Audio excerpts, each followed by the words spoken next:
ਅਸੀਂ ਜ਼ਿਆਦਾ ਪੇਸ਼ੈਂਟਸ ਦੇਖ ਰਹੇ ਹਾਂ ਪਿੱਤੇ ਦੀ ਪੱਥਰੀਆਂ ਦੇ। ਦੋ ਕਾਰਨ ਇਹ ਨੇ, ਇੱਕ ਤਾਂ ਲਾਈਫ ਸਟਾਈਲ ਸਾਡਾ ਕਾਫੀ ਚੇਂਜ ਹੋ ਗਿਆ, ਜਿਹਨੂੰ ਅਸੀਂ ਕਹਿੰਦੇ ਵੀ ਸੈਡੈਂਟਰੀ ਲਾਈਫ ਸਟਾਈਲ, ਜਿਹੜਾ ਸੁਸਤ ਲਾਈਫ ਸਟਾਈਲ ਹੋ ਗਿਆ। ਅਸੀਂ ਖੇਡਾਂ ਨਹੀਂ ਖੇਡਦੇ, ਐਕਟੀਵਿਟੀ ਨਹੀਂ ਕਰਦੇ। ਦੂਸਰਾ ਫੈਕਟਰ ਹੈ ਇਨਫੈਕਸ਼ਨਸ ਕਰਕੇ, ਆਂਤੜੀਆਂ ਦੀ ਇਨਫੈਕਸ਼ਨ ਜਾਂ ਕੋਈ ਵੀ ਫੋਕਸ ਬੈਕਟੀਰੀਆ ਦਾ ਉਹ ਪਿੱਤੇ ਦੇ ਵਿੱਚ ਚਲਾ ਜਾਏ ਤੇ ਉਹਦੇ ਆਸ-ਪਾਸ ਡੈਡ ਬੈਕਟੀਰੀਆ ਦੇ ਆਸ-ਪਾਸ ਸਟੋਨ ਬਣਨੇ ਸ਼ੁਰੂ ਹੋ ਜਾਂਦੇ ਨੇ ਔਰ ਪਿੱਤਾ ਕੰਮ ਕਰਨੋਂ ਹਟ ਜਾਂਦਾ। ਜਦੋਂ ਪਿੱਤੇ ਦੇ ਅੰਦਰ ਇਕੱਠਾ ਹੁੰਦਾ ਰਹਿੰਦਾ, ਜਦੋਂ ਫਲੂਇਡ ਜਿਹੜਾ ਬਣਦਾ ਉਹ ਇਕੱਠਾ ਹੁੰਦਾ ਰਹਿੰਦਾ ਔਰ ਉਹ ਐਕਸਚੇਂਜ ਨਹੀਂ ਹੁੰਦਾ, ਨਵਾਂ ਨਹੀਂ ਆਉਂਦਾ, ਪੁਰਾਣਾ ਐਕਸਚੇਂਜ, ਤੇ ਉਹਦੇ ਵਿੱਚ ਜਿਹੜੇ ਸਾਲਟਸ ਹੈਗੇ ਨੇ ਉਹ ਡਿਪੋਜ਼ਿਟ ਹੋਣੇ ਸ਼ੁਰੂ ਹੋ ਜਾਂਦੇ ਨੇ, ਜਿਹਦੇ ਕਰਕੇ ਸਟੋਨ ਬਣਦਾ। ਅਗਰ ਅਸੀਂ ਪਾਣੀ ਖੁੱਲ੍ਹਾ ਪੀਵਾਂਗੇ ਤੇ ਗੁਰਦੇ ਦੀ ਐਕਟੀਵਿਟੀ ਵਧੇਗੀ ਔਰ ਇਹ ਸਾਲਟਸ ਡਿਪੋਜ਼ਿਟ ਨਹੀਂ ਹੋਣਗੇ। ਸਾਲਟਸ ਡਿਪੋਜ਼ਿਟ ਨਹੀਂ ਹੋਣਗੇ ਤੇ ਪਿਸ਼ਾਬ ਸਾਫ਼ ਰਹੇਗਾ ਔਰ ਪੱਥਰੀ ਟਿਕੇਗੀ ਨਹੀਂ। ਦੂਸਰੀ ਗੱਲ ਤੁਸੀਂ ਪੁੱਛੀ ਕਿ ਕਈ ਵਾਰੀ ਅਸੀਂ ਪਾਣੀ ਪੀਣ ਤੋਂ ਡਰਦੇ ਹਾਂ ਕਿ ਦਰਦ ਹੋਏਗਾ ਪੱਥਰੀ ਕਰਕੇ। ਨਹੀਂ, ਪਾਣੀ ਜਿਹੜੀ ਗੱਲ, ਜਦੋਂ ਅਸੀਂ ਪਾਣੀ ਪੀਂਦੇ ਹਾਂ ਤੇ ਉਹ ਫੋਰਸ ਦੇ ਨਾਲ ਹੀ, ਅਗਰ ਛੋਟੀ ਜਿਹੀ ਪੱਥਰੀ ਹੈ ਤੇ ਉਹਦੇ ਨਾਲ ਹੀ ਉਹ ਫਲਸ਼ ਆਊਟ ਹੋ ਜਾਂਦੀ ਹੈ। ਕਿਸੇ ਵੀ ਮੌਸਮ ਦੇ ਵਿੱਚ, ਗਰਮੀ ਸਰਦੀ ਦੇ ਵਿੱਚ, ਅਗਰ ਤੁਹਾਡੇ ਤਕਰੀਬਨ 1.5 ਤੋਂ 2 ਲੀਟਰ ਪਿਸ਼ਾਬ ਬਣਦਾ ਹੈ ਤੇ ਚਾਂਸਸ ਪੱਥਰੀ ਦੇ ਬਹੁਤ ਘੱਟ ਜਾਂਦੇ ਨੇ। ਇੱਕ ਮੋਟੀ ਜਿਹੀ ਗੱਲ ਜਨਰਲ ਪਬਲਿਕ ਨੂੰ ਮੈਂ ਕਹਿਣਾ ਚਾਹਾਂਗਾ ਕਿ ਜਦੋਂ ਵੀ ਤੁਸੀਂ ਪਿਸ਼ਾਬ ਕਰੋ ਉਹਦਾ ਕਲਰ ਦੇਖ ਲਿਆ ਕਰੋ। ਜੇ ਉਹ ਥੋੜ੍ਹਾ ਜਿਹਾ ਪੀਲਾ ਹੁੰਦਾ ਤੇ ਥੋੜ੍ਹਾ ਪਾਣੀ ਵਧਾ ਦਿਓ ਜਾਂ ਫਲੂਇਡਸ ਵਧਾ ਦਿਓ ਕਿਸੇ ਵੀ ਫਾਰਮ ਦੇ ਵਿੱਚ, ਚਾਹੇ ਪਾਣੀ ਹੈ, ਸਕੰਜਵੀ ਹੈ, ਲਿਮਕਾ ਹੈ। ਲੋਕ ਆ ਕੇ ਪੁੱਛਦੇ ਨੇ ਕਿ ਅਸੀਂ ਬੀਅਰ ਪੀ ਲਈਏ। ਉਹੀ ਚੀਜ਼ ਹੈ, ਅਗਰ ਬੀਅਰ ਲੈ ਲਓ ਜਾਂ ਸਕੰਜਵੀ ਲੈ ਲਓ ਜਾਂ ਪਾਣੀ ਦਾ ਗਲਾਸ ਲੈ ਲਓ ਜਾਂ ਸਕੁਐਸ਼ ਲੈ ਲਓ, ਇੱਕੋ ਚੀਜ਼ ਹੈ, ਕੋਈ ਫਰਕ ਨਹੀਂ ਹੈ। ਮਕਸਦ ਇਹ ਹੈ ਕਿ ਫਲੂਇਡ ਜ਼ਿਆਦਾ ਹੋਣਾ ਚਾਹੀਦਾ ਹੈ ਔਰ ਅਗਰ ਪਿਸ਼ਾਬ ਦਾ ਰੰਗ ਵਾਈਟ ਰਹੇਗਾ, ਸਫੇਦ ਰਹੇਗਾ, ਕਲੀਅਰ ਰਹੇਗਾ ਤੇ ਪੱਥਰੀ ਦੇ ਚਾਂਸਸ ਟਿਕਣ ਦੇ ਬਹੁਤ ਘੱਟ ਜਾਂਦੇ ਨੇ। ਦੇਸ਼ਾਂ ਤੇ ਵਿਦੇਸ਼ਾਂ ਵਿੱਚ ਲੁਧਿਆਣਾ ਲਾਈਵ ਵੇਖ ਰਹੇ ਸਰੋਤਿਆਂ ਦਾ ਸਵਾਗਤ ਹੈ। ਅੱਜ ਅਸੀਂ ਇੱਕ ਨਵਾਂ ਸੁਨੇਹਾ ਲੈ ਕੇ ਆਪ ਜੀ ਦੇ ਸਾਹਮਣੇ ਆਏ ਹਾਂ। ਤੁਹਾਨੂੰ ਮਿਲਾਉਣ ਜਾ ਰਹੇ ਹਾਂ ਡਾਕਟਰ MS ਸੇਠੀ ਜੀ ਦੇ ਨਾਲ, ਜੋ ਕਿ ਸਰਜਨ ਨੇ ਤੇ ਕਾਫੀ ਟਾਈਮ ਤੋਂ ਹਸਪੀਟਲ ਚਲਾ ਰਹੇ ਨੇ, ਤੇ ਉਹਨਾਂ ਦੇ ਨਾਲ ਤੁਹਾਡੀ ਗੱਲਬਾਤ ਕਰਾਵਾਂਗੇ। ਤੇ ਆਓ ਜੀ ਗੱਲਬਾਤ ਕਰਦੇ ਹਾਂ। ਹਾਂਜੀ, ਸਤਿ ਸ਼੍ਰੀ ਅਕਾਲ ਸਰ। ਸਤਿ ਸ਼੍ਰੀ ਅਕਾਲ ਜੀ। ਸਤਿ ਸ਼੍ਰੀ ਅਕਾਲ ਜੀ। ਸਰ ਕਿਵੇਂ ਹੋ? ਸਿਹਤਾਂ ਠੀਕ ਠਾਕ ਹੈ ਜੀ? ਮਿਹਰਬਾਨੀ, ਸ਼ੁਕਰੀਆ, ਬਹੁਤ ਬਹੁਤ ਦੁਆ ਹੈ ਤੁਹਾਡੀ ਜੀ। ਸਰ ਤੁਹਾਡੀ ਐਜੂਕੇਸ਼ਨ ਤੇ ਤੁਸੀਂ ਟ੍ਰੇਨਿੰਗ ਕਿੱਥੋਂ ਲਈ ਆ, ਇਹਦੇ ਬਾਰੇ ਜਾਣਕਾਰੀ ਦਿਓ ਤੇ ਕਿੰਨੇ ਟਾਈਮ ਤੋਂ ਤੁਸੀਂ ਹਸਪੀਟਲ ਚਲਾ ਰਹੇ ਹੋ? ਬੇਸਿਕਲੀ ਮੇਰੀ ਸਕੂਲਿੰਗ ਤਾਂ YPS ਪਟਿਆਲੇ ਦੀ ਹੋਈ ਹੈ ਔਰ medical college, Dayanand medical college ਤੋਂ ਮੈਂ ਕੀਤਾ, ਪੋਸਟ ਗ੍ਰੈਜੂਏਸ਼ਨ ਵੀ ਇੱਥੋਂ ਹੀ ਕੀਤਾ ਸੀ ਔਰ 74 ਦੇ ਵਿੱਚ ਮੈਂ ਜੁਆਇਨ ਕੀਤਾ ਸੀ ਮੈਂ MBBS ਕੋਰਸ ਤੇ 83 'ਚ ਮੇਰੀ ਪੋਸਟ ਗ੍ਰੈਜੂਏਸ਼ਨ ਕੰਪਲੀਟ ਹੋ ਗਈ ਸੀ। ਉਸ ਤੋਂ ਬਾਅਦ ਥੋੜ੍ਹੀ ਦੇਰ ਵਾਸਤੇ ਮੈਂ PCMS ਜੁਆਇਨ ਕੀਤੀ ਸੀ ਔਰ ਫਿਰ 91 ਦੇ ਵਿੱਚ ਮੈਂ ਲੁਧਿਆਣੇ ਸ਼ਿਫਟ ਹੋ ਕੇ ਫਿਰ ਪ੍ਰੈਕਟਿਸ ਇੱਥੇ ਸ਼ੁਰੂ ਕਰ ਲਈ ਸੀ। ਟੈਗੋਰ ਹਸਪੀਟਲ ਦੇ ਵਿੱਚ ਪਹਿਲਾਂ ਮੇਰਾ ਜੌਬ ਮਿਲੀ ਸੀ ਮੈਨੂੰ ਔਰ ਫਿਰ ਟੈਗੋਰ ਹਸਪੀਟਲ ਲੁਧਿਆਣਾ ਜਦੋਂ ਡਿਸੋਲਵ ਹੋ ਗਿਆ ਸੀ, ਉਸ ਤੋਂ ਬਾਅਦ ਫਿਰ ਮੈਂ ਆਪਣੀ ਇੰਡੀਵਿਜੂਅਲ ਪ੍ਰੈਕਟਿਸ 1996 ਤੋਂ ਕਰ ਰਿਹਾ। ਡਾਕਟਰ MS ਸੇਠੀ ਸਰ, ਮੈਂ ਛੋਟੇ ਹੁੰਦੇ ਤੁਹਾਨੂੰ ਵੇਖ ਰਿਹਾ, ਤੁਸੀਂ ਮਤਲਬ ਬਹੁਤ ਹੀ ਸੁਲਝੇ ਹੋ ਤੇ ਬੜੇ ਸੱਜੇ ਢੰਗ ਦੇ ਨਾਲ ਮਰੀਜ਼ਾਂ ਦਾ ਤੁਸੀਂ ਇਲਾਜ ਕਰਦੇ ਹੋ। ਡਾਕਟਰ ਸਾਹਿਬ, ਮੈਂ ਤੁਹਾਨੂੰ ਕਹਿਣਾ ਚਾਹੁੰਦਾ, ਅੱਜ ਕੱਲ੍ਹ ਜਿਵੇਂ ਪਹਿਲਾਂ ਨਾ ਡਾਕਟਰ ਨੂੰ ਰੱਬ ਮੰਨਿਆ ਜਾਂਦਾ ਸੀ, ਹੁਣ ਅੱਜ ਕੱਲ੍ਹ ਬਲੀਵ ਘਟਦਾ ਜਾ ਰਿਹਾ, ਤੇ ਇਹਦਾ ਕੀ ਕਾਰਨ ਆ ਜੀ, ਇਹ ਦੱਸੋ ਜਰਾ। ਕਈ ਕਾਰਨ ਨੇ, ਮਲਟੀਪਲ ਕਾਰਨ ਨੇ। ਆਈ ਥਿੰਕ ਇਹਦੇ 'ਚ ਪਹਿਲਾ ਤਾਂ ਹੈ ਕਿ ਜੀ ਕਿਸੇ ਜ਼ਮਾਨੇ ਦੇ ਵਿੱਚ ਜਦੋਂ ਡਾਕਟਰਸ ਬਣਦੇ ਸੀ ਉਹ ਸਿਰਫ ਮੈਰਿਟ ਦੇ ਉੱਤੇ ਹੁੰਦੇ ਸੀ। ਜਿਹੜੀ ਐਡਮਿਸ਼ਨ ਮੈਡੀਕਲ ਕਾਲਜ ਦੇ ਹੁੰਦੀ ਸੀ ਉਹਦਾ ਆਧਾਰ ਸਿਰਫ ਮੈਰਿਟ ਹੀ ਹੁੰਦਾ ਸੀ। ਫਿਰ ਹੌਲੀ ਹੌਲੀ ਜਿਸ ਤਰੀਕੇ ਨਾਲ ਮੈਡੀਕਲ ਕਾਲਜਸ ਦੇ ਵਿੱਚ ਪ੍ਰਾਈਵੇਟਾਈਜੇਸ਼ਨ ਹੋਈ ਔਰ ਗਵਰਨਮੈਂਟ ਨੇ ਆਪਣੇ ਹੱਥ ਖਿੱਚਣੇ ਸ਼ੁਰੂ ਕਰ ਦਿੱਤੇ ਫਾਈਨੈਂਸ਼ੀਅਲ ਐਸਪੈਕਟ ਤੋਂ, ਤੇ ਮੈਡੀਕਲ ਕਾਲਜਸ ਨੂੰ ਕਾਫੀ ਫਾਈਨੈਂਸਿਸ ਦੀ ਲੋੜ ਪੈਂਦੀ ਹੈ ਔਰ ਉਹ ਫਾਈਨੈਂਸਿਸ ਫਿਰ ਉਹਨਾਂ ਨੇ ਪੇਸ਼ੈਂਟਸ ਤੋਂ ਔਰ ਸਟੂਡੈਂਟਸ ਤੋਂ ਲੈਣੇ ਸ਼ੁਰੂ ਕਰ ਦਿੱਤੇ। ਉਸ ਤੋਂ ਬਾਅਦ ਕਮਰਸ਼ੀਅਲਾਈਜੇਸ਼ਨ ਸ਼ੁਰੂ ਹੋ ਗਈ ਔਰ ਫਿਰ ਇੱਕ ਮੇਰੇ ਖਿਆਲ ਵੱਡੀ ਚੀਜ਼ ਜਿਹੜੀ ਹੋਈ ਹੈ ਉਹ ਜਦੋਂ ਕੰਜ਼ਿਊਮਰ ਪ੍ਰੋਟੈਕਸ਼ਨ ਐਕਟ ਆਇਆ, ਉਸ ਤੋਂ ਬਾਅਦ ਫਿਰ ਮੈਡੀਕਲ ਜਿਹੜੀ ਸਾਡੀ ਪ੍ਰੈਕਟਿਸ ਹੈ ਉਹ ਸਾਰੀ ਕਮਰਸ਼ੀਅਲਾਈਜ਼ ਹੋ ਗਈ ਹੈ। ਇਸ ਕਰਕੇ ਜਿਸ ਟਾਈਮ ਜਦੋਂ ਵੀ ਅਸੀਂ ਕਹਿੰਦੇ ਹਾਂ ਕਿ ਜਦੋਂ ਕਮਰਸ਼ੀਅਲਾਈਜੇਸ਼ਨ ਹੋ ਜਾਂਦੀ ਹੈ, ਫਿਰ ਪੇਸ਼ੈਂਟ ਜਾਂ ਜੋ ਵੀ ਮਰੀਜ਼ ਹੈ, ਜੋ ਵੀ ਜਨਰਲ ਪਬਲਿਕ ਹੈ, ਉਹ ਇੱਕ ਡਾਕਟਰ ਕੋਲ ਇਸ ਕਰਕੇ ਜਾਂਦੀ ਹੈ ਕਿ ਉਹ ਪੋਜ਼ੀਟਿਵ ਰਿਜ਼ਲਟ ਕਰਦੀ ਹੈ।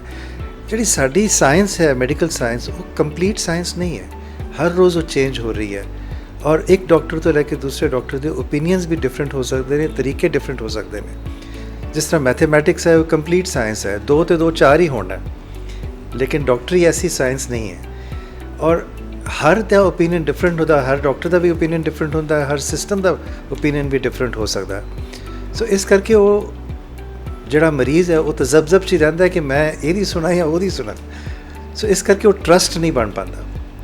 ਜਦੋਂ ਇਹ ਟਰਸਟ ਨਹੀਂ ਬਣਦਾ ਤੇ ਫਿਰ ਓਬਵੀਅਸਲੀ ਹੋਰ ਕੰਪਲਿਕੇਸ਼ਨ ਸ਼ੁਰੂ ਹੋ ਜਾਂਦੀਆਂ ਨੇ ਔਰ ਪੇਸ਼ੈਂਟ ਇਹ ਸੋਚਦਾ ਕਿ ਜੇ ਡਾਕਟਰ ਨੇ ਪੈਸਿਆਂ ਦੇ ਨਾਲ ਜਾਂ ਮੇਰਾ ਇਲਾਜ ਸਹੀ ਨਹੀਂ ਕੀਤਾ, ਜੋ ਵੀ ਕਾਰਨ ਹੈ, ਇਹ ਸਾਰੇ I think all these factors count, ਇਹ ਸਭ ਕੁਝ, ਇਹ ਸਾਰੇ ਫੈਕਟਰਸ ਮਾਇਨੇ ਰੱਖਦੇ ਨੇ ਸਾਰੇ ਇਹਦੇ ਵਿੱਚ। ਸੋ ਆਈ ਫੀਲ ਕਿ ਜਦੋਂ ਕਿਸੇ ਡਾਕਟਰ ਕੋਲ ਜਾਓ, ਮੈਂ ਜਨਰਲ ਪਬਲਿਕ ਨੂੰ ਵੀ ਇਹੀ ਕਹਿਣਾ ਚਾਹੁੰਦਾ, ਜਦੋਂ ਕਿਸੇ ਡਾਕਟਰ ਕੋਲ ਜਾਓ ਇੱਕ ਵਿਸ਼ਵਾਸ ਲੈ ਕੇ ਜਾਓ, ਇੱਕ ਭਰੋਸਾ ਲੈ ਕੇ ਜਾਓ, ਕਿਉਂਕਿ ਕੋਈ ਵੀ ਡਾਕਟਰ ਛੋੜੋ ਕੋਈ ਵੀ ਇਨਸਾਨ ਕਿਸੇ ਦਾ ਬੁਰਾ ਨਹੀਂ ਚਾਹੁੰਦਾ, ਚਾਹ ਕੇ ਨਹੀਂ ਬੁਰਾ ਕਰ ਸਕਦਾ। ਉਹ ਹਰ ਵਾਰੀ ਇਹੀ ਸੋਚਦਾ ਕਿ ਅਗਰ ਮੇਰੇ ਕੋਲ ਕੋਈ ਆਇਆ ਤਾਂ ਮੇਰੇ ਕੋਲੋਂ ਅੱਛਾ ਹੀ ਹੋ ਕੇ ਜਾਵੇ, ਬਿਕੋਜ਼ ਅਗਰ ਉਹ ਅੱਛਾ ਹੋ ਕੇ ਜਾਏਗਾ ਤਾਂ ਹੀ ਉਹਦੀ ਡਾਕਟਰ ਦੀ ਵੀ ਰੈਪੂਟੇਸ਼ਨ ਤਾਂ ਹੀ ਇੰਪਰੂਵ ਕਰੇਗੀ। ਔਰ ਡਾਕਟਰ ਵਾਲੇ ਪਾਸੇ ਮੈਂ ਇਹ ਕਹਿਣਾ ਚਾਹਾਂਗਾ ਡਾਕਟਰਾਂ ਨੂੰ ਵੀ ਕਿ ਤੁਸੀਂ ਜਦੋਂ ਕਿਸੇ ਪੇਸ਼ੈਂਟ ਨੂੰ ਦੇਖਦੇ ਹੋ ਉਹਦੇ ਨਾਲ ਕਮਿਊਨੀਕੇਟ ਕਰੋ, ਉਹਦੇ ਨਾਲ ਤੁਸੀਂ ਰਾਬਤਾ ਬਣਾਓ, ਸਿਰਫ ਮਰੀਜ਼ ਦੇ ਨਾਲ ਰਾਬਤਾ ਨਹੀਂ, ਉਹਦੇ ਅਟੈਂਡੈਂਸ ਦੇ ਨਾਲ, ਉਹਦੇ ਰਿਸ਼ਤੇਦਾਰਾਂ ਦੇ ਨਾਲ, ਔਰ ਤੁਸੀਂ ਬਿਮਾਰੀ ਬਾਰੇ ਉਹਨੂੰ ਪੂਰਾ ਸੁਚੇਤ ਕਰੋ। ਔਰ ਜਦੋਂ ਪੇਸ਼ੈਂਟ ਸੁਚੇਤ ਹੋਏਗਾ ਉਹਨੂੰ ਬਿਮਾਰੀ ਤੋਂ ਵੀ ਡਰ ਘੱਟ ਲੱਗੇਗਾ ਔਰ ਇਲਾਜ ਤੋਂ ਵੀ ਘੱਟ ਲੱਗੇਗਾ ਡਰ। ਤਾਂ ਆਈ ਥਿੰਕ ਟਰਸਟ ਬਣਾਉਣ ਦਾ ਇਹੀ ਤਰੀਕਾ ਹੈ। ਤੇ ਇੱਕ ਅੱਜ ਕੱਲ੍ਹ ਡਾਕਟਰ ਸਾਹਿਬ ਆਪਾਂ ਵੇਖਦੇ ਪਏ ਹਾਂ ਬਜ਼ੁਰਗਾਂ ਦੇ ਵਿੱਚ, ਨੌਜਵਾਨਾਂ ਦੇ ਵਿੱਚ ਪਿੱਤੇ ਦੀ ਪੱਥਰੀ, ਗੁਰਦੇ ਦੀ ਪੱਥਰੀ ਆਮ ਕਾਰਨ ਹੋ ਰਿਹਾ, ਤੇ ਇਹਦਾ ਕੀ ਕਾਰਨ ਹੈ? ਇਹ ਦਿਨ ਪ੍ਰਤੀ ਦਿਨ ਵੱਧਦੀ ਜਾ ਰਹੀ ਆ, ਇਹਦੇ ਬਾਰੇ ਥੋੜ੍ਹਾ ਜਿਹਾ ਦੱਸੋ ਸਾਨੂੰ ਕੀ ਇਹ ਕੀ ਕਾਰਨ ਹੈ? ਬੇਸਿਕਲੀ 2 ਫੈਕਟਰਸ ਹੈਗੇ ਨੇ ਪਿੱਤੇ ਦੀ ਪੱਥਰੀ ਦੇ ਵਿੱਚ। ਅਗਰ ਪਿੱਤੇ ਦੀ ਪੱਥਰੀ ਨੂੰ ਅਸੀਂ ਫੋਕਸ ਕਰੀਏ, ਪਹਿਲਾ ਫੈਕਟਰ ਹੈ ਡਾਇਟ ਔਰ ਲਾਈਫ ਸਟਾਈਲ। ਮੋਸਟਲੀ ਜਿਹੜੇ ਪਿੱਤੇ ਦੀ ਪੱਥਰੀਆਂ ਹੁੰਦੀਆਂ ਨੇ ਕੈਲਸ਼ੀਅਮ ਔਰ ਕੋਲੇਸਟਰੋਲ ਸਟੋਨਸ ਔਰ ਪਿਗਮੈਂਟ ਸਟੋਨਸ ਵੀ ਹੁੰਦੇ ਨੇ, ਲੇਕਿਨ ਇਹ ਜਿਹੜੇ ਸਟੋਨਸ ਹੁੰਦੇ ਨੇ ਇਹ ਫੈਟ ਦੀ ਜਿਹੜੀ ਮੈਟਾਬੋਲਿਜ਼ਮ ਹੈ, ਇੱਕ ਫੈਕਟਰ ਫੈਟ ਮੈਟਾਬੋਲਿਜ਼ਮ ਪ੍ਰੋਪਰ ਨਾ ਹੋਣ ਕਰਕੇ ਪਿੱਤੇ ਦੀ ਪੱਥਰੀਆਂ ਬਣਦੀਆਂ ਨੇ। ਦੂਸਰਾ ਫੈਕਟਰ ਹੈ ਇਨਫੈਕਸ਼ਨਸ ਕਰਕੇ, ਆਂਤੜੀਆਂ ਦੀ ਇਨਫੈਕਸ਼ਨ ਜਾਂ ਕੋਈ ਵੀ ਫੋਕਸ ਬੈਕਟੀਰੀਆ ਦਾ ਉਹ ਪਿੱਤੇ ਦੇ ਵਿੱਚ ਚਲਾ ਜਾਏ ਤੇ ਉਹਦੇ ਆਸ-ਪਾਸ ਡੈਡ ਬੈਕਟੀਰੀਆ ਦੇ ਆਸ-ਪਾਸ ਸਟੋਨ ਬਣਨੇ ਸ਼ੁਰੂ ਹੋ ਜਾਂਦੇ ਨੇ ਔਰ ਪਿੱਤਾ ਕੰਮ ਕਰਨੋਂ ਹਟ ਜਾਂਦਾ। ਸੋ ਇਹ ਜਿਹੜੇ ਅਸੀਂ ਜ਼ਿਆਦਾ ਪੇਸ਼ੈਂਟਸ ਦੇਖ ਰਹੇ ਹਾਂ ਪਿੱਤੇ ਦੀ ਪੱਥਰੀਆਂ ਦੇ 2 ਕਾਰਨ ਇਹ ਨੇ। ਇੱਕ ਤਾਂ ਲਾਈਫ ਸਟਾਈਲ ਸਾਡਾ ਕਾਫੀ ਚੇਂਜ ਹੋ ਗਿਆ, ਜਿਹਨੂੰ ਅਸੀਂ ਕਹਿੰਦੇ ਵੀ ਸੈਡੈਂਟਰੀ ਲਾਈਫ ਸਟਾਈਲ, ਜਿਹੜਾ ਸੁਸਤ ਲਾਈਫ ਸਟਾਈਲ ਹੋ ਗਿਆ। ਅਸੀਂ ਖੇਡਾਂ ਨਹੀਂ ਖੇਡਦੇ, ਐਕਟੀਵਿਟੀ ਨਹੀਂ ਕਰਦੇ, ਬੱਚਿਆਂ ਨੂੰ ਕਰ ਵੀ ਨਹੀਂ ਸਕਦੇ ਬਿਕੋਜ਼ ਬੱਚਿਆਂ ਦੀ ਆਪਣੀ ਮਜਬੂਰੀਆਂ ਨੇ ਪੜ੍ਹਾਈਆਂ ਦੇ ਹਿਸਾਬ ਦੇ ਨਾਲ। ਦੂਸਰਾ ਫੈਕਟਰ ਹੈ ਕਿ ਜਿਹੜਾ ਫਾਸਟ ਫੂਡ ਹੈ, ਜੋ ਕਾਊਂਟਰਸ 'ਤੇ ਕਈ ਵਾਰੀ ਇਨਫੈਕਟਡ ਮਿਲ ਜਾਂਦਾ ਸਾਨੂੰ, ਉਹ ਵੀ ਇੱਕ ਇਨਫੈਕਸ਼ਨ ਦਾ ਕਾਰਨ ਬਣ ਜਾਂਦਾ, ਜਿਹਦੇ ਕਰਕੇ ਇਹ ਪ੍ਰੋਬਲਮਸ ਵੱਧ ਜਾਂਦੀਆਂ ਨੇ।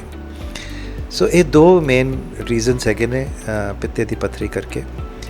ਔਰ ਤੀਸਰਾ ਜੋ ਮੈਂ ਫੈਕਟਰ ਸਮਝਦਾ ਉਹ ਹੈ ਕਿ ਅੱਜ ਕੱਲ੍ਹ ਡਾਇਗਨੋਸ ਕਰਨ ਦੇ ਤਰੀਕੇ ਵੱਧ ਗਏ ਨੇ। ਹੋ ਸਕਦਾ ਪਿਛਲੇ ਜ਼ਮਾਨਿਆਂ ਦੇ ਵਿੱਚ ਜਦੋਂ ਸਾਡੇ ਕੋਲ ਅਲਟਰਾਸਾਊਂਡ ਨਹੀਂ ਸੀ ਹੁੰਦੀ ਤੇ ਅਸੀਂ ਸਿਰਫ ਪੇਸ਼ੈਂਟ ਨੂੰ ਐਗਜ਼ਾਮਿਨ ਕਰਕੇ ਅਸੀਂ ਅੰਦਾਜ਼ਾ ਲਗਾਉਂਦੇ ਸੀ ਜਾਂ ਐਕਸ-ਰੇਜ਼ ਦੇ ਥਰੂ ਅੰਦਾਜ਼ਾ ਲਗਾਉਂਦੇ ਸੀ ਕਿ ਇਹਨੂੰ ਸਟੋਨ ਹੈ। ਹੁਣ ਸਾਡੇ ਕੋਲ ਅਲਟਰਾਸਾਊਂਡ ਹੈ, CT ਸਕੈਨ ਹੈ, MRI ਸਕੈਨ ਹੈ, ਹੋਰ ਬਹੁਤ ਕੁਝ ਹੈਗਾ ਜੋ ਨਾਲ ਅਸੀਂ ਐਕਚੁਅਲੀ ਦੇਖ ਸਕਦੇ ਹਾਂ ਕਿ ਪਿੱਤੇ 'ਚ ਪੱਥਰੀਆਂ ਬਣ ਰਹੀਆਂ ਨੇ ਔਰ ਕਈ ਵਾਰੀ ਬਹੁਤ ਹਲਕੇ ਸਿੰਪਟਮਸ ਦੇ ਵਿੱਚ ਵੀ ਉਹ ਡਾਇਗਨੋਸ ਹੋ ਜਾਂਦੀਆਂ ਨੇ।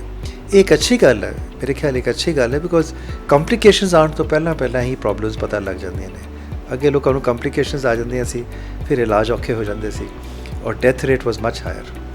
ਹੁਣ ਘੱਟੋ ਘੱਟ ਇਲਾਜ ਸਹੀ ਹੋ ਜਾਂਦੇ ਔਰ ਜਲਦੀ ਹੋ ਜਾਂਦੇ ਨੇ। ਸੋ ਇਹ ਡਾਇਗਨੋਸਿਸ ਅਰਲੀ ਹੋਣ ਕਰਕੇ ਇਹ 3-4 ਫੈਕਟਰਸ ਹੈਗੇ ਨੇ ਜਿਸ ਕਰਕੇ ਅਸੀਂ ਜ਼ਿਆਦਾ ਸਾਨੂੰ ਪਬਲਿਕ ਦੇ ਵਿੱਚ ਜ਼ਿਆਦਾ ਨਜ਼ਰ ਆ ਰਹੀਆਂ ਨੇ ਸਟੋਨਸ। ਸਰ ਪਿੱਤੇ ਦੀ ਪੱਥਰੀ ਨਾਲ ਇਨਫੈਕਸ਼ਨ ਵੀ ਹੋ ਜਾਂਦੀ ਪੇਟ ਦੀ, ਤੁਸੀਂ ਗੈਸਟਰੋ ਦਾ ਵੀ ਸਪੈਸ਼ਲਿਸਟ ਹੋ ਤੇ ਇਹਦੇ ਬਾਰੇ? ਨਹੀਂ, ਪਿੱਤੇ ਦੀ ਪੱਥਰੀ ਔਰ ਇਨਫੈਕਸ਼ਨ, ਪੇਟ ਦੀ ਇਨਫੈਕਸ਼ਨ ਅਲੱਗ ਚੀਜ਼ਾਂ ਨੇ। ਬਟ ਇਹ ਹੈ ਕਿ ਹਾਂ ਇਨਫੈਕਸ਼ਨ ਅਗਰ ਹੈ ਆਂਤੜੀਆਂ ਦੀ ਇਨਫੈਕਸ਼ਨ ਹੈ ਤੇ ਉਹ ਕਈ ਵਾਰੀ ਟਰੈਵਲ ਕਰਕੇ ਪਿੱਤੇ ਜਾ ਕੇ ਔਰ ਉਹ ਐਕਿਊਟ ਅਟੈਕ ਦੇ ਸਕਦੀਆਂ ਨੇ ਪਿੱਤੇ ਨੂੰ। ਸੋ ਰਾਦਰ ਉਲਟਾ ਹੈ, ਮਤਲਬ ਪਿੱਤੇ ਕਰਕੇ ਇਨਫੈਕਸ਼ਨ ਨਹੀਂ ਹੋਏਗੀ, ਇਨਫੈਕਸ਼ਨ ਕਰਕੇ ਪਿੱਤਾ ਖਰਾਬ ਹੋ ਸਕਦਾ। ਤੇ ਸਰ ਕਈ ਜਿੱਦਾਂ ਜਿਹੜੇ ਪੇਸ਼ੈਂਟ ਹੁੰਦੇ ਨੇ ਉਹ ਇਲਾਜ ਨਹੀਂ ਕਰਾਉਂਦੇ, ਇਹਦੇ ਨਾਲ ਡੈਥ ਵੀ ਹੋ ਜਾਂਦੀ ਆ। ਤੇ ਇਹਦਾ ਮਤਲਬ ਘੱਟ ਤੋਂ ਘੱਟ ਇਲਾਜ ਹੋਣਾ ਚਾਹੀਦਾ। ਕੋਈ ਮੈਡੀਸਨ ਦੱਸੋ ਕਿ ਜਿਹੜਾ ਲੋਕਾਂ ਦਾ ਆਪਾਂ ਨੂੰ ਫਾਇਦਾ ਹੋ ਸਕੇ, ਲੋਕਾਂ ਨੂੰ ਅਵੇਅਰ ਕਰ ਸਕੀਏ। ਜਿਹੜਾ ਆਮ ਜਿਹੜਾ ਇੱਕ ਮਰੀਜ਼ ਆ ਉਹ ਇੰਨੇ ਪੈਸੇ ਨਹੀਂ ਭਰ ਸਕਦਾ। I think life style change ਕਰਨਾ ਇਹ ਸਾਡਾ, ਇਹਦੇ 'ਚ ਕੋਈ ਖਰਚਾ ਨਹੀਂ ਹੈ।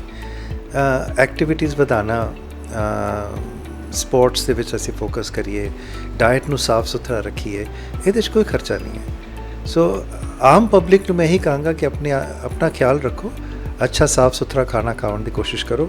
ਮੈਂ ਇਹ ਤਾਂ ਨਹੀਂ ਕਹਿੰਦਾ ਕਿ ਖਾਇਆ ਜਾਏਗਾ, ਬਿਕੋਜ਼ ਦੁਨੀਆ ਹੀ ਐਸੀ ਹੈ ਸਾਡੀ, ਇਸ ਵਕਤ ਚੱਲ ਰਹੀ ਹੈ। ਸੋ ਕੋਸ਼ਿਸ਼ ਕਰੋ ਕਿ ਸਾਫ਼ ਸੁਥਰਾ ਖਾਣਾ ਖਾਓ ਔਰ ਐਕਟੀਵਿਟੀ ਆਪਣੀ ਵਧਾਓ, ਤਾਂ ਕਿ ਤੁਹਾਡੇ ਦੋਨੋਂ ਪਾਸੇ ਫਾਇਦਾ ਕਰੇਗਾ, ਪੇਟ ਵਾਸਤੇ ਵੀ, ਹਾਰਟ ਵਾਸਤੇ ਵੀ, ਔਰ ਤੁਹਾਡੇ ਜਨਰਲ ਵੈਲਬੀਇੰਗ ਬੈਟਰ ਹੋਏਗੀ। ਸਰ ਇਹਦਾ ਵੱਡਾ ਕਾਰਨ ਕੀ ਹੈ? ਪਿੱਤੇ ਦੀ ਪੱਥਰੀ, ਗੁਰਦੇ ਦੀ ਪੱਥਰੀ ਬਣਦੀ ਕਿਉਂ ਆ, ਕਿਵੇਂ ਬਣ ਜਾਂਦੀ ਹੈ? ਜਿਵੇਂ ਆਪਾਂ ਦਹੀਂ, ਕਈ ਲੋਕ ਮਿੱਠਾ ਖਾਣ ਦੇ ਸ਼ੌਕੀਨ ਹੁੰਦੇ, ਦਹੀਂ ਦੇ ਵਿੱਚ ਮਿੱਠਾ ਪਾ ਲੈਂਦੇ ਜਾਂ ਲੂਣ ਪਾਉਂਦੇ, ਇਹਦੇ ਕਰਕੇ, ਜਾਂ ਜ਼ਿਆਦਾ ਚਾਹ ਅਸੀਂ ਪੀਂਦੇ ਹਾਂ ਜਾਂ ਦੁੱਧ ਪੀਂਦੇ ਹਾਂ, ਕਈਆਂ ਦੇ ਐਸਿਡ ਬਣਦਾ ਰਹਿੰਦਾ, ਇਹਦਾ ਵੀ ਕੋਈ ਕਾਰਨ ਹੈ? ਡਾਇਟ ਕੰਟਰੀਬਿਊਟ ਜ਼ਰੂਰ ਕਰਦੀ ਹੈ, ਬਟ ਮੇਨ ਕਾਰਨ ਨਹੀਂ ਹੈ। ਮੇਨ ਕਾਰਨ ਪਿੱਤੇ ਦੀ ਪੱਥਰੀ ਦਾ ਇਹਦੇ 'ਚ ਗੁਰਦੇ ਦੀ ਪੱਥਰੀ ਦੇ ਵਿੱਚ ਡੈਫੀਨੇਟਲੀ ਅਗਰ ਹੋ ਜਾਂਦੀ ਹੈ ਸਟੋਨ, ਤੇ ਫਿਰ ਸਾਨੂੰ ਕੈਲਸ਼ੀਅਮ ਰਿਸਟ੍ਰਿਕਸ਼ਨਸ ਔਰ ਇਹ ਉਹ ਜ਼ਰੂਰ ਹੁੰਦੀ ਹੈ। ਬਟ ਅਦਰਵਾਈਜ਼ ਪਾਣੀ ਖੁੱਲ੍ਹਾ ਪੀਂਦੇ ਰਹਿਣ ਲੋਕੀ, ਪਾਣੀ ਖੁੱਲ੍ਹਾ ਪੀਣ, ਤਾਂ ਉਹਦੇ ਨਾਲ ਗੁਰਦੇ ਦੀ ਪੱਥਰੀ ਹਾਂ ਬਣਦੀ ਨਹੀਂ ਹੈ, ਘੱਟ ਬਣਦੀ ਹੈ। ਲੈਟਸ ਸੇ ਮੈਂ ਇਹ ਨਹੀਂ ਕਹਿੰਦਾ। ਪੰਜਾਬ ਦੇ ਵਿੱਚ ਅਮਰੂਦ ਹੋ ਗਿਆ, ਬੈਂਗਣ ਹੋ ਗਿਆ, ਜਿਵੇਂ ਭਿੰਡੀਆਂ ਹੋ ਗਈਆਂ, ਇਹ ਇਹੋ ਜਿਹੀਆਂ ਚੀਜ਼ਾਂ ਤੋਂ ਬਣਦੀਆਂ, ਜਿਵੇਂ ਬਣ ਜਾਂਦੀ ਹੈ। ਮੋਡਰੇਸ਼ਨ ਵਿੱਚ ਕੁਝ ਵੀ ਖਾ ਸਕਦੇ ਹੋ। ਹਾਂ, ਐਕਸੈਸ ਦੇ ਵਿੱਚ ਤਾਂ ਹਰ ਕੋਈ ਚੀਜ਼ ਖਰਾਬ ਕਰੇਗੀ ਨਾ, ਲੇਕਿਨ ਮੋਡਰੇਸ਼ਨ ਦੇ ਵਿੱਚ ਤੁਸੀਂ ਕੁਝ ਵੀ ਖਾ ਸਕਦੇ ਹੋ। ਇਹ ਨਹੀਂ ਕਿ ਇੱਕੋ ਚੀਜ਼ ਖਾਂਦੇ ਰਹੀਏ ਅਸੀਂ। ਸਰ ਹੋਮੋਪੈਥਿਕ ਦੀਆਂ ਦਵਾਈਆਂ ਬਣੀਆਂ ਹੋਈਆਂ, ਜਿਵੇਂ ਜਿਹੜਾ ਹੁਣ ਵੈਜੀਟੇਰੀਅਨ ਬੰਦਾ, ਮੇਰੇ ਵਰਗਾ ਫੱਕਰ ਬੰਦਾ, ਤੇ ਉਹ ਜਿਵੇਂ ਕਹਿੰਦੇ ਹੁੰਦੇ ਕਾਲਾ ਨਮਕ, ਕਾਲੀ ਮਿਰਚ, ਨਿੰਬੂ ਤੇ ਇੱਕ ਖਾਰਾ, ਇਹ 4 ਚੀਜ਼ਾਂ ਦਾ ਸੇਵਨ ਕਰਕੇ ਆਪਾਂ ਪਿੱਤੇ ਦੀ ਪੱਥਰੀ ਮਤਲਬ ਬਾਹਰ ਆ ਜਾਂਦੀ ਹੈ। ਜਾਂ ਜਿਹੜਾ ਦੂਜਾ ਨੌਨ ਵੈਜ ਬੰਦਾ, ਉਹ ਬੀਅਰ ਵਗੈਰਾ ਜਾਂ ਹੋਰ ਕੋਈ ਡਰਿੰਕ ਕਰਦਾ, ਕੋਈ ਇਹਦਾ ਹੈ? ਨਹੀਂ, ਇਹਦਾ ਕੋਈ ਲਿੰਕ ਨਹੀਂ ਹੈ ਸਾਡੇ ਪੈਥੀ ਦੇ ਵਿੱਚ। ਹੋਮਿਓਪੈਥੀ ਔਰ ਆਯੁਰਵੈਦਾ ਬਾਰੇ ਮੈਂ ਕਮੈਂਟ ਨਹੀਂ ਕਰਨਾ ਚਾਹਾਂਗਾ, ਬਿਕੋਜ਼ ਮੈਂ ਇਹਦੇ ਬਾਰੇ ਜਾਣਦਾ ਹੀ ਨਹੀਂ ਹੈ ਇਹਨਾਂ ਬਾਰੇ। ਬਟ ਸਾਡੀ ਸਿਸਟਮ ਮਾਡਰਨ ਮੈਡੀਸਨ ਦੇ ਵਿੱਚ ਇਹਨਾਂ ਚੀਜ਼ਾਂ ਦਾ ਕੋਈ ਲਿੰਕ ਨਹੀਂ ਹੈ। ਸਰ ਦੁਬਾਰਾ ਬਣਦੀ ਰਹਿੰਦੀ ਵਾਰ-ਵਾਰ ਇਹ, ਜਿਵੇਂ ਕੋਈ ਕਿਸੇ ਨੇ ਆਪਰੇਟ ਕਰਾ ਵੀ ਲਿਆ, ਦੁਬਾਰਾ ਫਿਰ ਬਣ ਜਾਂਦੀ ਪਿੱਤੇ ਦੀ ਪੱਥਰੀ?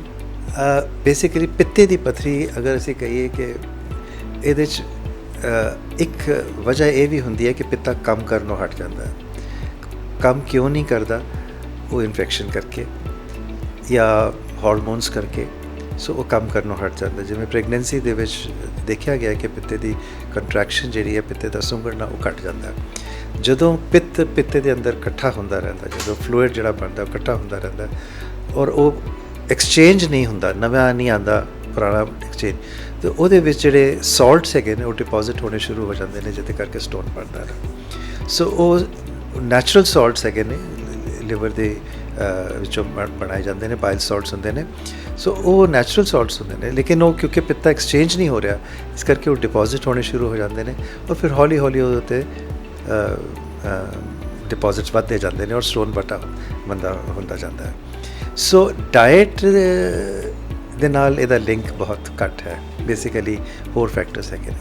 ਜਿਹੜੀ ਤਾਂ ਮੈਂ ਦੱਸਿਆ ਕਿ ਦਹੀਂ ਦੇ ਨਾਲ ਜਿਵੇਂ ਮਿੱਠਾ ਖਾਂਦੇ ਆਪਾਂ, ਇਹਦੇ ਨਾਲ ਕੋਈ ਨਹੀਂ, ਕੋਈ ਐਸਾ ਕੋਈ ਡਾਇਰੈਕਟ ਲਿੰਕ ਕੋਈ ਵੱਡਾ ਇਸ਼ੂ ਨਹੀਂ ਹੈਗਾ? ਨਹੀਂ, ਕੋਈ ਡਾਇਰੈਕਟ ਲਿੰਕ। ਸਰ ਜਿਵੇਂ ਅੱਜ ਕੱਲ੍ਹ ਵੇਖਿਆ ਜਾ ਰਿਹਾ, ਜਿਵੇਂ ਪੱਥਰੀ ਕਿਸੇ ਦੇ ਹੋ ਜਾਂਦੀ ਆ ਤੇ ਉਹ ਇਨਸਾਨ ਡਰਦਾ ਪਾਣੀ ਪੀਣ ਤੋਂ ਜਾਂ ਕੋਈ ਲਿਕਵਿਡ ਪੀਣ ਤੋਂ। ਉਹਨੂੰ ਪਤਾ ਕਿ ਜਿਵੇਂ ਮੈਂ ਬਾਥਰੂਮ ਜਾਊਂਗਾ ਤੇ ਮੈਨੂੰ ਜ਼ਿਆਦਾ ਪੇਨ ਹੋਊਗੀ।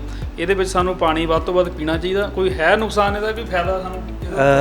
ਬੇਸਿਕਲੀ ਪਾਣੀ ਇੱਕ ਵਾਹਦ ਐਸੀ ਚੀਜ਼ ਹੈ ਜੋ ਮੁਫਤ ਵੀ ਹੈ, ਔਰ ਇਹ ਸਾਡੇ ਗੁਰਦੇ ਨੂੰ ਸਾਫ਼ ਵੀ ਰੱਖਦਾ ਹੈ। ਅਗਰ ਗੁਰਦਾ ਸਾਫ਼ ਰਹੇਗਾ, ਪਹਿਲੀ ਗੱਲ ਤਾਂ ਪੱਥਰੀ ਬਣਨ ਦੇ ਚਾਂਸਸ ਘੱਟ ਜਾਂਦੇ ਨੇ।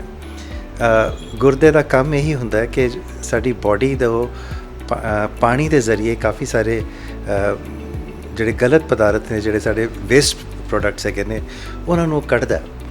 ਤਾਂ ਉਹਨਾਂ ਦੇ ਵਿੱਚੋਂ ਕੁਝ ਸਾਲਟਸ ਵੀ ਹੁੰਦੇ ਨੇ ਜੋ ਇਹ ਗੁਰਦਾ ਉਹਨੂੰ ਸਾਫ਼ ਕਰਕੇ ਪਿਸ਼ਾਬ ਰਾਹੀਂ ਬਾਹਰ ਕੱਢ ਦਿੰਦਾ। ਔਰ ਅਗਰ ਅਸੀਂ ਪਾਣੀ ਖੁੱਲ੍ਹਾ ਪੀਵਾਂਗੇ ਤਾਂ ਗੁਰਦੇ ਦੀ ਐਕਟੀਵਿਟੀ ਵਧੇਗੀ ਔਰ ਇਹ ਸਾਲਟਸ ਡਿਪੋਜ਼ਿਟ ਨਹੀਂ ਹੋਣਗੇ। ਸਾਲਟਸ ਡਿਪੋਜ਼ਿਟ ਨਹੀਂ ਹੋਣਗੇ ਤੇ ਪਿਸ਼ਾਬ ਸਾਫ਼ ਰਹੇਗਾ ਔਰ ਪੱਥਰੀ ਟਿਕੇਗੀ ਨਹੀਂ। ਦੂਸਰੀ ਗੱਲ ਤੁਸੀਂ ਪੁੱਛੀ ਕਿ ਕਈ ਵਾਰੀ ਅਸੀਂ ਪਾਣੀ ਪੀਣ ਤੋਂ ਡਰਦੇ ਹਾਂ ਕਿ ਦਰਦ ਹੋਏਗਾ ਪੱਥਰੀ ਕਰਕੇ। ਨਹੀਂ, ਪਾਣੀ ਜਿਹੜੀ ਗੱਲ ਜਦੋਂ ਅਸੀਂ ਪਾਣੀ ਪੀਂਦੇ ਹਾਂ ਤਾਂ ਉਹ ਫੋਰਸ ਦੇ ਨਾਲ ਹੀ, ਅਗਰ ਛੋਟੀ ਜਿਹੀ ਪੱਥਰੀ ਹੈ ਤਾਂ ਉਹਦੇ ਨਾਲ ਹੀ ਉਹ ਫਲਸ਼ ਆਊਟ ਹੋ ਜਾਂਦੀ, ਜਿਹਨੂੰ ਕਹਿੰਦੇ ਜਿਵੇਂ ਆਪਾਂ ਟੋਇਲਟ ਦਾ ਫਲਸ਼ ਕਰਦੇ ਹਾਂ, ਉਹ ਖੂਬ ਸਾਰਾ ਪਾਣੀ ਪਾ ਦਿੰਦੇ ਹਾਂ ਅਤੇ ਉਹ ਟੋਇਲਟ ਸਾਡੀ ਸਾਫ਼ ਹੋ ਜਾਂਦੀ ਹੈ। ਇਸ ਤਰ੍ਹਾਂ ਹੀ ਗੁਰਦਾ ਵੀ ਸਾਫ਼ ਹੋ ਜਾਂਦਾ ਹੈ ਅਗਰ ਖੂਬ ਸਾਰਾ ਅਸੀਂ ਪਾਣੀ ਪੀਏ। ਸੋ ਮੇਰੀ ਰਿਕੁਐਸਟ ਇਹੀ ਹੈ ਜਨਰਲ ਪਬਲਿਕ ਨੂੰ ਕਿ ਅਗਰ ਅਸੀਂ ਪ੍ਰੀਵੈਂਟ ਕਰਨਾ ਹੈ ਗੁਰਦੇ ਦੀ ਪੱਥਰੀ ਨੂੰ ਅਸੀਂ ਨਹੀਂ ਹੋਣ ਦੇਣਾ ਅਤੇ ਪਾਣੀ ਖੁੱਲ੍ਹਾ ਪੀਏ। ਔਰ ਤਕਰੀਬਨ ਇੱਕ ਧਿਆਨ ਰੱਖੋ ਕਿ ਕਿਸੇ ਵੀ ਮੌਸਮ ਦੇ ਵਿੱਚ, ਗਰਮੀ ਸਰਦੀ ਦੇ ਵਿੱਚ, ਅਗਰ ਤੁਹਾਡੇ ਤਕਰੀਬਨ 1.5 ਤੋਂ 2 ਲੀਟਰ ਪਿਸ਼ਾਬ ਬਣਦਾ ਹੈ ਅਤੇ ਚਾਂਸਸ ਪੱਥਰੀ ਦੇ ਬਹੁਤ ਘੱਟ ਜਾਂਦੇ ਨੇ। ਇੱਕ ਮੋਟੀ ਜਿਹੀ ਗੱਲ ਜਨਰਲ ਪਬਲਿਕ ਨੂੰ ਮੈਂ ਕਹਿਣਾ ਚਾਹਾਂਗਾ ਕਿ ਜਦੋਂ ਵੀ ਤੁਸੀਂ ਪਿਸ਼ਾਬ ਕਰੋ ਉਹਦਾ ਕਲਰ ਦੇਖ ਲਿਆ ਕਰੋ। ਜੇ ਉਹ ਥੋੜ੍ਹਾ ਜਿਹਾ ਪੀਲਾ ਹੁੰਦਾ ਤਾਂ ਥੋੜ੍ਹਾ ਪਾਣੀ ਵਧਾ ਦਿਓ ਜਾਂ ਫਲੂਇਡਸ ਵਧਾ ਦਿਓ ਕਿਸੇ ਵੀ ਫਾਰਮ ਦੇ ਵਿੱਚ, ਚਾਹੇ ਪਾਣੀ ਹੈ, ਸਕੰਜਵੀ ਹੈ, ਲਿਮਕਾ ਹੈ। ਔਰ ਬੀਅਰ ਪੀਣਾ ਜਾਂ ਸਕੰਜਵੀ ਪੀ ਲਈਏ ਇੱਕੋ ਹੀ ਚੀਜ਼ ਹੈ, ਬਿਕੋਜ਼ ਬੇਸਿਕਲੀ ਉਹ ਸਾਰਾ ਕੁਝ ਪਾਣੀ ਹੈ। ਸੋ ਮੇਰੀ ਰਾਏ ਨਹੀਂ ਹੈ ਕਿ ਤੁਸੀਂ ਬੀਅਰ ਪੀ ਕੇ ਜ਼ਿਆਦਾ ਉਹਨੂੰ ਫਲਸ਼ ਕਰ ਲਓ। ਬੇਸਿਕਲੀ ਕਈ ਵਾਰੀ ਕਈ ਲੋਕ ਆ ਕੇ ਪੁੱਛਦੇ ਨੇ ਕਿ ਅਸੀਂ ਬੀਅਰ ਪੀ ਲਈਏ, ਉਹੀ ਚੀਜ਼ ਹੈ। ਅਗਰ ਬੀਅਰ ਲੈ ਲਓ ਜਾਂ ਸਕੰਜਵੀ ਲੈ ਲਓ ਜਾਂ ਪਾਣੀ ਦਾ ਗਲਾਸ ਲੈ ਲਓ ਜਾਂ ਸਕੁਐਸ਼ ਲੈ ਲਓ, ਇੱਕੋ ਚੀਜ਼ ਹੈ, ਕੋਈ ਫਰਕ ਨਹੀਂ ਹੈ। ਮਕਸਦ ਇਹ ਹੈ ਕਿ ਫਲੂਇਡ ਜ਼ਿਆਦਾ ਹੋਣਾ ਚਾਹੀਦਾ ਹੈ। ਔਰ ਅਗਰ ਪਿਸ਼ਾਬ ਦਾ ਰੰਗ ਵਾਈਟ ਰਹੇਗਾ, ਸਫੇਦ ਰਹੇਗਾ, ਕਲੀਅਰ ਰਹੇਗਾ ਅਤੇ ਪੱਥਰੀ ਦੇ ਚਾਂਸਸ ਟਿਕਣ ਦੇ ਬਹੁਤ ਘੱਟ ਜਾਂਦੇ ਨੇ। ਸਰ, ਜਿਵੇਂ ਇੱਕ ਗਰੀਬ ਆਦਮੀ ਆ, ਉਹਨੂੰ ਡਾਕਟਰਾਂ ਵੱਲੋਂ ਮਤਲਬ ਨਜਾਇਜ਼ ਹੀ ਟੈਸਟ ਉੱਤੋਂ ਕਰਾਏ ਜਾਂਦੇ ਨੇ, ਜਿਵੇਂ ਅਲਟਰਾਸਾਊਂਡ ਹੈਗਾ, ਚਲੋ ਇਹ ਮੰਨ ਸਕਦੇ ਆਪਾਂ ਅਲਟਰਾਸਾਊਂਡ ਜ਼ਰੂਰੀ ਆ, ਬਲੱਡ ਟੈਸਟ ਜ਼ਰੂਰੀ ਆ, ਇੱਕ MRP ਕਰਾਈ ਜਾਂਦੀ, ECG ਕਰਾਈ ਜਾਂਦੀ ਆ। ਜਿਹੜੇ ਮੇਨ ਟੈਸਟ ਕਿਹੜੇ ਕਰਾਉਣੇ ਸਾਨੂੰ ਜ਼ਿਆਦਾ ਲਾਜ਼ਮੀ ਨੇ? ਪਹਿਲੀ ਗੱਲ ਤਾਂ ਇਹ ਕਿ ਟੈਸਟ ਕੋਈ ਵੀ ਨਾਜਾਇਜ਼ ਨਹੀਂ ਅਸੀਂ ਕਹਿ ਸਕਦੇ ਕਿਸੇ ਵੀ ਟੈਸਟ ਨੂੰ। ਡਿਜ਼ੀਜ਼ ਦੇ ਹਿਸਾਬ ਦੇ ਨਾਲ ਜੋ ਅਸੀਂ ਆਪਰੇਸ਼ਨ ਤੋਂ ਪਹਿਲਾਂ ਟੈਸਟ ਕਰਾਉਂਦੇ ਹਾਂ ਉਹ ਬਿਮਾਰੀ ਦੇ ਹਿਸਾਬ ਦੇ ਨਾਲ ਹੁੰਦੇ ਨੇ। ਕੁਝ ਟੈਸਟ ਹੈਗੇ ਨੇ ਜੋ ਸਾਨੂੰ ਬਾਡੀ ਦੇ ਬੇਸਿਕ ਫੰਕਸ਼ਨ ਕਿਸ ਤਰ੍ਹਾਂ ਕਰ ਰਿਹਾ ਉਹ ਸਾਨੂੰ ਪਤਾ ਲੱਗਦਾ। ਕੁਝ ਟੈਸਟ ਹੁੰਦੇ ਨੇ ਕਿ ਜਿਹੜੇ ਸਾਨੂੰ ਡਿਜ਼ੀਜ਼ ਨੂੰ ਡਾਇਗਨੋਸ ਕਰਨ ਵਾਸਤੇ ਲੋੜ ਹੁੰਦੇ ਨੇ। ਕੁਝ ਟੈਸਟ ਹੁੰਦੇ ਨੇ ਕਿ ਡਿਜ਼ੀਜ਼ ਕਿੰਨੀ ਕੁ ਵੱਧ ਗਈ ਹੈ ਜਾਂ ਘਟ ਗਈ ਹੈ, ਜਾਂ ਉਹਦਾ ਅਸੀਂ ਕੀ ਇਲਾਜ ਤੋਂ ਬਾਅਦ ਅਸੀਂ ਕੀ ਐਕਸਪੈਕਟ ਕਰਦੇ ਹਾਂ, ਉਹਦੇ ਕਿ ਪੇਸ਼ੈਂਟ ਬਿਲਕੁਲ ਠੀਕ ਹੋਏਗਾ ਜਾਂ ਉਹਨੂੰ ਕੋਈ ਪ੍ਰੋਬਲਮ ਰਹਿ ਜਾਏਗੀ। ਉਹ ਕੁਝ ਟੈਸਟ ਇਸ ਤਰ੍ਹਾਂ ਹੁੰਦੇ ਨੇ। ਸੋ ਅਗਰ ਅਸੀਂ ਟੈਸਟਾਂ ਨੂੰ ਕੈਟੇਗਰਾਈਜ਼ ਕਰੀਏ ਜਦੋਂ ਅਸੀਂ ਆਪਰੇਸ਼ਨ ਕਰਦੇ ਹਾਂ ਜਾਂ ਕੁਝ ਕਰਦੇ ਹਾਂ, ਅਤੇ ਜਿਹੜੇ ਬੇਸਿਕ ਟੈਸਟ ਹੈ ਉਹ ਤਾਂ ਲਾਜ਼ਮੀ ਨੇ ਜੀ, ਕਿਉਂਕਿ ਉਸ ਤੋਂ ਬਿਨਾਂ ਸਾਨੂੰ ਬਾਡੀ ਦਾ ਪਤਾ ਹੀ ਨਹੀਂ ਲੱਗੇਗਾ, ਉਹਦੀ ਫੰਕਸ਼ਨਿੰਗ ਨਹੀਂ ਪਤਾ ਲੱਗੇਗੀ। ਜਿਵੇਂ ਫੋਰ ਐਗਜ਼ਾਮਪਲ CBC ਕਰਕੇ ਅਸੀਂ ਇੱਕ ਟੈਸਟ ਬਹੁਤ ਕਾਮਨਲੀ ਕੀਤਾ ਜਾਂਦਾ ਹੈ, ਉਹਦੇ 'ਚ ਹੀਮੋਗਲੋਬਿਨ ਹੋ ਗਿਆ, ਕਾਊਂਟਸ ਹੋ ਗਏ ਜਾਂ ਪਲੇਟਲੇਟ ਕਾਊਂਟ ਹੋ ਗਏ। ਉਹ ਸਾਨੂੰ ਪਤਾ ਲੱਗੇਗਾ ਵੀ ਅਗਰ ਅਸੀਂ ਆਪਰੇਸ਼ਨ ਕਰਦੇ ਹਾਂ ਕੋਈ ਬਲੀਡਿੰਗ ਵਗੈਰਾ ਤਾਂ ਨਹੀਂ ਜ਼ਿਆਦਾ ਹੋਣੀ, ਅਗਰ ਹੈ ਤਾਂ ਫਿਰ ਅਸੀਂ ਉਸਨੂੰ ਕਰੈਕਟ ਕਰ ਸਕਦੇ ਹਾਂ। ਦੂਸਰੀ ਜਿਹੜੇ ਟੈਸਟ ਹੁੰਦੇ ਨੇ ਉਹ ਅਸੀਂ ਆਪਰੇਸ਼ਨ ਤੋਂ ਪਹਿਲਾਂ ਇਸ ਕਰਕੇ ਕਰਦੇ ਹਾਂ ਕਿ ਸਾਨੂੰ ਪਤਾ ਲੱਗੇ ਕਿ ਬਿਮਾਰੀ ਹੈ ਕੀ। ਜਿਵੇਂ ਅਲਟਰਾਸਾਊਂਡ ਹੈ ਉਹ ਸਾਨੂੰ ਬਿਮਾਰੀ ਤੋਂ ਦੱਸਦਾ। ਜਿਵੇਂ ਅਸੀਂ ਪਿੱਤੇ ਦੀ ਪੱਥਰੀ ਬਾਰੇ ਗੱਲ ਕਰ ਰਹੇ ਜਾਂ ਗੁਰਦੇ ਦੀ ਪੱਥਰੀ ਬਾਰੇ ਗੱਲ ਕਰ ਰਹੇ ਹਾਂ, ਇੱਕ ਬੇਸਿਕ ਟੈਸਟ ਹੈ ਅਲਟਰਾਸਾਊਂਡ, ਜਿਹਦੇ ਸਾਨੂੰ ਇਹ ਪਤਾ ਲੱਗਦਾ ਕਿ ਪੱਥਰੀ ਹੈ ਵੀ ਕਿ ਨਹੀਂ ਹੈ ਜਾਂ ਵੈਸੀ ਸੋਜਿਸ਼ ਹੈ। ਠੀਕ ਹੈ ਨਾ। ਸੋ ਅਗਰ ਤੇ ਪੱਥਰੀ ਹੈ ਤਾਂ ਉਸ ਹਿਸਾਬ ਨਾਲ ਕਰਨਾ ਜਾਂ ਕਿੱਥੇ ਹੈ ਪੱਥਰੀ ਲੋਕੇਟ ਕਰਨੀ। ਜਿਵੇਂ ਗੁਰਦੇ ਦੇ ਵਿੱਚ ਕਈ ਵਾਰੀ ਗੁਰਦੇ ਦੇ ਅੰਦਰ ਹੁੰਦੀ ਹੈ, ਗੁਰਦੇ ਦੀ ਪਾਈਪ ਦੇ ਵਿੱਚ ਹੁੰਦੀ ਹੈ, ਪੱਥਰੀ ਦਾ ਸਾਈਜ਼ ਕੀ ਹੈ ਉਹ ਸਾਰੇ ਉਹਨਾਂ ਅਲਟਰਾਸਾਊਂਡ ਤੋਂ ਵੀ ਸਾਨੂੰ ਪਤਾ ਲੱਗ ਜਾਂਦਾ। ਫਿਰ ਅੱਗੇ ਕੁਝ ਟੈਸਟ ਇਹ ਹੁੰਦੇ ਨੇ ਜਦੋਂ ਸਾਨੂੰ ਪਤਾ ਲੱਗਦਾ ਕਿ ਨਹੀਂ ਇਹ ਗੁਰਦਾ ਕੰਮ ਕਰ ਰਿਹਾ ਜਾਂ ਨਹੀਂ ਕਰ ਰਿਹਾ, ਉਹ ਟੈਸਟ। ਸੋ ਇਹ ਸਾਰੇ ਟੈਸਟ ਜਿਹੜੇ ਅੱਗੇ ਬਹੁਤ ਸਾਰੀ ਡਿਟੇਲਸ ਮੈਂ ਨਹੀਂ ਜਾਣਾ ਚਾਹੁੰਦਾ, ਪਰ ਕੁਝ ਬੇਸਿਕਲੀ ਇਹ ਟੈਸਟ ਸਾਰੇ ਇਸ ਕਰਕੇ ਕੀਤੇ ਜਾਂਦੇ ਨੇ ਤਾਂ ਕਿ ਅਸੀਂ ਪਹਿਲੀ ਗੱਲ ਬਿਮਾਰੀ ਨੂੰ ਪਕੜੀਏ, ਦੂਸਰੀ ਗੱਲ ਅਸੀਂ ਇਹ ਕਿਸ ਤਰੀਕੇ ਨਾਲ ਇਲਾਜ ਕਰਨਾ ਹੈ, ਔਰ ਤੀਸਰੀ ਗੱਲ ਇਲਾਜ ਤੋਂ ਬਾਅਦ ਅਸੀਂ ਕੀ ਐਕਸਪੈਕਟ ਕਰਦੇ ਹਾਂ। ਅਗਰ ਅਸੀਂ ਪੇਸ਼ੈਂਟ ਨੂੰ ਜਾਂ ਉਹਦੇ ਰਿਸ਼ਤੇਦਾਰਾਂ ਨੂੰ ਕੀ ਕਹੀਏ ਕਿ ਇਹ ਕਿੰਨਾ, ਜਿਵੇਂ ਹੁਣ ਕੁਝ ਕੈਂਸਰ ਦੇ ਟੈਸਟ ਹੁੰਦੇ ਨੇ, ਕੈਂਸਰ ਨੂੰ ਅਸੀਂ ਕੱਢ ਕੇ ਵੀ ਅਸੀਂ ਕਹਿੰਦੇ ਵੀ ਨਹੀਂ ਉਸ ਤੋਂ ਬਾਅਦ ਕੀਮੋਥੈਰੇਪੀ ਦੇਣੀ ਹੈ ਜਾਂ ਉਸ ਤੋਂ ਬਾਅਦ ਰੇਡੀਓਥੈਰੇਪੀ ਦੇਣੀ ਹੈ, ਉਹ ਸਭ ਪ੍ਰੋਗਨੋਸਟੀਕੇਸ਼ਨ ਵਾਸਤੇ ਸਾਨੂੰ ਚਾਹੀਦੇ ਨੇ, ਜਿਹਨੂੰ ਅਸੀਂ ਟੈਕਨੀਕਲ ਵਰਡ ਸਾਡਾ ਹੈਗਾ ਪ੍ਰੋਗਨੋਸਟੀਕੇਸ਼ਨ, ਉਹਦੇ ਵਾਸਤੇ ਕੁਝ ਟੈਸਟ ਐਸੇ ਚਾਹੀਦੇ। ਸੋ ਬੇਸਿਕਲੀ ਮੈਂ ਇਹ ਕਹਿਣਾ ਚਾਹਾਂਗਾ ਕਿ ਨਾਜਾਇਜ਼ ਟੈਸਟ ਕੋਈ ਵੀ ਨਹੀਂ ਹੁੰਦਾ, ਲੇਕਿਨ ਹਾਂ ਮੈਂ ਸਮਝਦਾ ਕੁਝ ਗੁਰਬਤ ਕਰਕੇ ਲੋਕ ਟੈਸਟ ਕਰਾਉਣ ਤੋਂ ਥੋੜ੍ਹੇ ਗੁਰੇਜ਼ ਕਰਦੇ ਨੇ। ਸੋ ਇਹ ਤੁਸੀਂ ਰਿਕੁਐਸਟ ਕਰ ਸਕਦੇ ਹੋ ਡਾਕਟਰ ਨੂੰ ਵੀ ਜੇ ਮਿਨੀਮਮ ਟੈਸਟ ਹੈਗੇ ਨੇ ਉਹ ਕਰਾ ਲਓ। ਸਰ ਧੰਨਵਾਦ ਤੁਹਾਡਾ ਬਹੁਤ ਬਹੁਤ। ਜਾਂਦੇ ਜਾਂਦੇ ਲੁਧਿਆਣਾ ਲਾਈਵ ਚੈਨਲ ਰਾਹੀਂ ਤੁਸੀਂ ਕੀ ਸੁਨੇਹਾ ਦੇਣਾ ਚਾਹੁੰਦੇ ਹੋ? ਮੇਰਾ ਸੁਨੇਹਾ ਇਹੀ ਹੈ ਕਿ ਡਾਕਟਰਸ ਨੂੰ ਟਰਸਟ ਕਰੋ, ਉਹਨਾਂ 'ਤੇ ਭਰੋਸਾ ਕਰੋ, ਕੋਈ ਤੁਹਾਡਾ ਨੁਕਸਾਨ ਨਹੀਂ ਕਰੇਗਾ। ਦੂਸਰੀ ਗੱਲ ਜੋ ਮੈਂ ਕਹਿਣਾ ਚਾਹੁੰਦਾ ਡਾਕਟਰਸ ਵਾਸਤੇ ਮੈਂ ਕਹਿਣਾ ਚਾਹੁੰਦਾ, ਇਹ ਜੋ ਸ਼ਾਇਦ ਮੇਰੇ ਜੂਨੀਅਰਸ ਹੋਣਗੇ, ਮੇਰੇ ਕੋਲੀਗਸ ਹੋਣਗੇ, ਉਹਨਾਂ ਵਾਸਤੇ ਵੀ ਮੈਂ ਇਹ ਕਹਿਣਾ ਚਾਹੁੰਦਾ ਕਿ ਗਿਆਨ ਨੂੰ ਲੈਣਾ ਸਾਡੀ ਬੇਸਿਕ ਚੀਜ਼ ਹੈਗੀ ਹੈ। ਗਿਆਨ ਔਰ ਸ਼ਫਾ ਜਿਹਨੂੰ ਅਗਰ ਅਸੀਂ ਮਿਲਾ ਕੇ ਕਰਦੇ ਹਾਂ ਅਤੇ ਉਹਦੇ ਨਾਲ ਤੁਹਾਡਾ ਐਕਸਪੀਰੀਅੰਸ ਬਣਦਾ, ਤਜਰਬਾ ਜਿਹਨੂੰ ਅਸੀਂ ਪੰਜਾਬੀ 'ਚ ਕਹਿ ਸਕਦੇ ਹਾਂ, ਤਜਰਬਾ ਬਣਦਾ।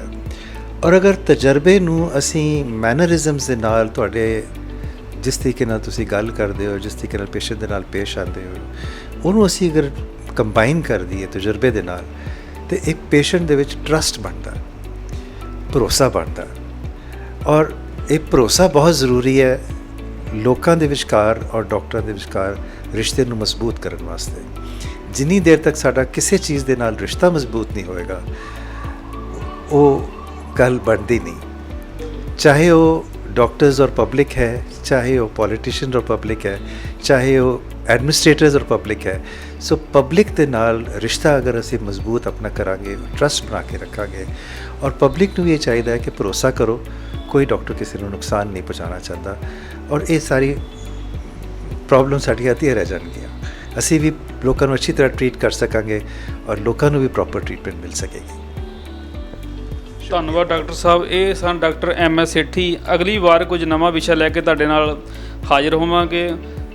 ਮੈਨੂੰ ਤੇ ਕੈਮਰਾਮੈਨ ਸੇਵਾ ਸਿੰਘ ਨੂੰ ਦਿਓ ਇਜਾਜ਼ਤ। ਧੰਨਵਾਦ।